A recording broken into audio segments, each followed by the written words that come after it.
All right, so this short video is just to actually talk a little bit about my Tisas 1911. I posted quite a few videos on it with the upgrades, and I have not explained what I actually did with it. But yeah. Now I did bought this one. This is the service model. This is the Tisas 1911 service model. It's a .45 ACP, and right now I don't have any ammo in it. So, the 45 ACP. Now this one was completely the bare minimum you could get from the Tisas, which I believe I remember, if I'm not mistaken, the price was 329.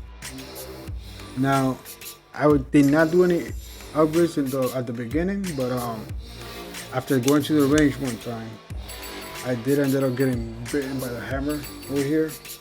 This one has the beaver tail over here. Instead of going up, it actually rolls down, so you get the hammer bite. And after coming out of that range that day, I decided, you know what, I gotta upgrade this, and why not just upgrade a couple more stuff? So I upgraded the grips from the plastic ones that I had. I put the wooden mahogany wood.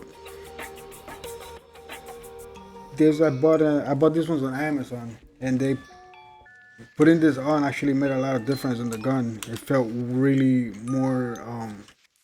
It feels more secure in your hand when you're trying to shoot, and it feels a lot more comfortable. Now I switched. The gun was all black, so I opted for going for stainless steel and black. As you can see, I got the stainless steel beaver tail, the mainspring, the hammer, stainless steel thumb safety, the slide lock, and a stainless steel bushing. Now the trigger is aluminum. I did no adjustments in the trigger. I left it just as how it was. It doesn't have a lot of play, but it's safe. All the safety and everything works when engaged.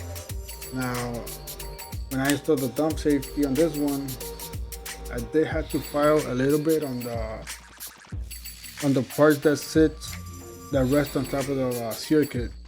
So I had to do a little bit of filing on that. And then on the beaver tail, I had to do a little bit of grinding on the area where it meets the back of the trigger, because when I put it on at first, it would stay like this, so it was always engaged. So whenever you press on the trigger, it would shoot. So I took out the grip and I looked through it, and that's when I noticed that the binding area in the inside. So I ground that a little bit, kept fitting and grinding, and finally got it to where it's smooth, has no binding issues, and it just works perfect now. Now, I've been to the range with it a few times like this, and with the upgrades already in it, and I've had no issues with it. It's just perfectly fine. So far, I have put over 250 rounds in this gun, and I only had issues with one bullet, but I was not using this magazine. I was using an old magazine from my coworker from the Rock Island Armory 1911 that I was doing the thumb safety upgrade not too long ago. I was using that old magazine from that one, and the last bullet, I think the spring had lost some tension, because the last bullet failed to feed properly, and I was feeling like it was pushing up like really slow, so the slide would close up before the bullet even got to the chamber.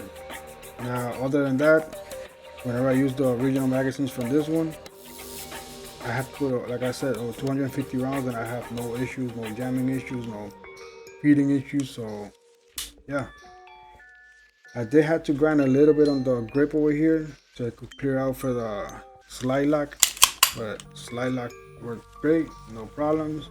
It does has a little bit of binding on my frame right there, but it is what it is.